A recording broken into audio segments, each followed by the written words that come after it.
In older socialist writing, you can often see signs of resentment, envy, anger, exulting in the destruction that the socialist revolution will bring, how those capitalists will finally get what's coming to them. With postmodernism, the negative emotionalism is often more extreme. The sheer love of deconstruction, the chronic deployment of crude ad hominem argument. In my reading of the whole history of the Western tradition, these are unprecedented. Stanley Fish calling all opponents of affirmative action bigots, lumping them in with the Ku Klux Klan. Andrea Dworkin's male bashing in the form of calling all heterosexual males rapists. The rhetoric behind it is harsh, okay? Or at least behind the emotion, behind the rhetoric, there seems to be strongly felt negative emotion. Okay? Racism and sexism are obviously the current hot issues, so we might expect overheated language in debating them. But the same vituperation is leveled against historical figures, all of those bad, dead, white European males. So if you are reading deconstructions of great authors like Shakespeare, you don't find things like, Shakespeare really is great, and it's kind of sad that I have to point out this element of sexism in him. It's kind of a gleeful dismissing of all of Shakespeare, because he's got these sexist elements in them. So I want to try to capture this psychological component as well. And I find that for me, what is most illuminating is Nietzsche's concept of ressentiment. Ressentiment in the French is close to the English resentment, but it's got kind of a more curdled bitterness. It's more seething and poisoned and bottled up for a long time. That's ressentiment. Okay? We're trying to project this psychological state. Now, I kind of like the idea of using Nietzsche here in analyzing the postmodernists because he's one of the heroes of postmodernism. They cite him for his perspectivalism in epistemology, his use of the enigmatic and loosely structured aphoristic form instead of the more scientific treatise form, his psychological acuteness in unmasking various guises, which is core to the deconstruction methodology. I want to use Nietzsche against the postmodernists for a change. Nietzsche uses the concept of ressentiment in the context of developing his famous account of master and slave morality, in Beyond Good and Evil most famously, and more systematically in The Genealogy of Morals. Master morality for Nietzsche is the morality of the vigorous, life-loving, strong. It's the morality of those who love adventure, delight in creativity, in their own sense of purposefulness and assertiveness. Slave morality is the morality of the weak, the humble, those who feel weak, they're victimized, afraid to venture forth into the big bad world. Weaklings are the chronically passive, largely because they are afraid of the strong. As a result, the weak feel frustrated. They can't get what they want out of life.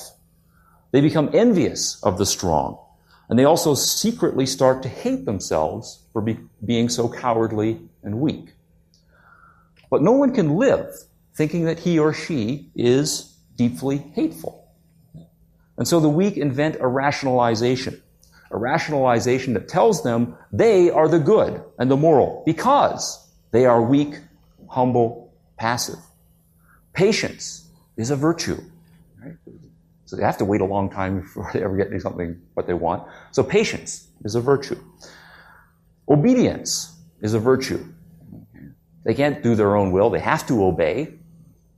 So make it a virtue. Humility. And so is being on the side of the weak and the downtrodden, people just like you. And so, of course, the opposites of those things must be the evil. Aggressiveness, pride, independence, being physically and materially successful. Does this sound familiar? Sure. But of course, Nietzsche says it's a rationalization. And a smart weakling is never quite going to convince himself of it. And that will do damage inside. Meanwhile, the strong will be laughing at him.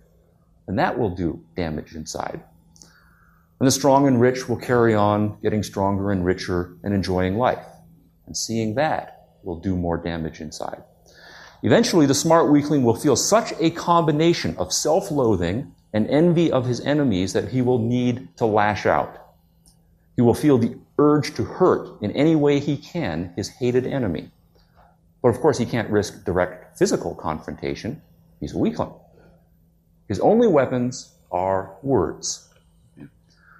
Now, in our time, the capitalists are the strong, the exuberant, the active.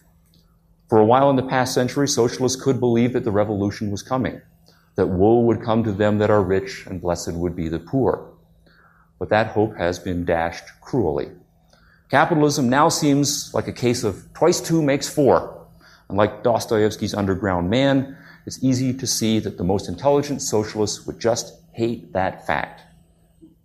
Socialism is the loser, and if the socialists know that, they will hate that fact. They will hate the winners for having won, and they will hate themselves for having picked the losing side. Hate, as a chronic condition, leads to the urge to destroy. But again, your only weapons are words. How can you use words to destroy? I think the whole idea of deconstruction comes out of this. Postmodernism is populated by large numbers of people who like the idea of deconstructing other people's work. It's the opposite of constructing something of your own. Now consider parallel examples from the world of visual art. I think the visual art world was a little ahead of the postmodernists this century. Asked to submit something for display at the Art Institute of Chicago, Marcel Duchamp sends a urinal, which is then displayed. This makes a statement about art. Art is something you piss on. Or there's the painter de Kooning's version of the Mona Lisa, a reproduction he makes of Leonardo's masterpiece with a cartoonish mustache added. Now that too makes a statement. Here's an achievement I can't hope to equal, and so I'll turn it into a joke. I'll in effect destroy it. So you become a bully and a thug, not because it destroys something bad, but just because it feels good to wreck something. So if words are your weapons now, and you want to destroy the achievements of Western civilization, especially the Enlightenment, how do you do it? Well, consider a more personal case. If you hate someone and you want to hurt him, hit him where it counts. Do you want to hurt a man who loves his children and hates child molesters? What would be the worst thing you could say about such a guy? Well, accuse him publicly of child molesting. Or better yet, spread sneaky rumors that he's a child molester. Do you want to hurt a woman who takes pride in her independence? Spread through the gossip grapevine that she married the man she did because he's wealthy. Now, the truth or the falsity here of the rumors doesn't matter. And whether you believe them yourself doesn't matter. And whether the people you believe them or tell them to really believe them doesn't matter. They get out there and they do their damage. What matters is that you score a direct hit in the psyche of your enemy, your target person. You know that the accusations and the rumors are going to cause some tremors, even if they come to nothing. And you get that wonderfully dark glow inside of knowing that you did it, right? And they might just come to something after all. Now, my best example of this psychology comes from the deadest and whitest of the dead white European males, and that's Shakespeare.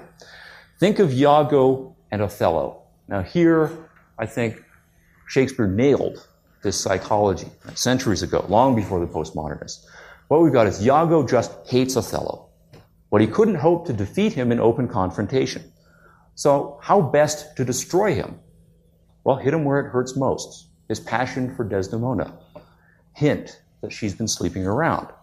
Spread subtle lies and innuendo. Raise a doubt in Othello's mind about the most beautiful thing in his life, and let that doubt work like a slow poison.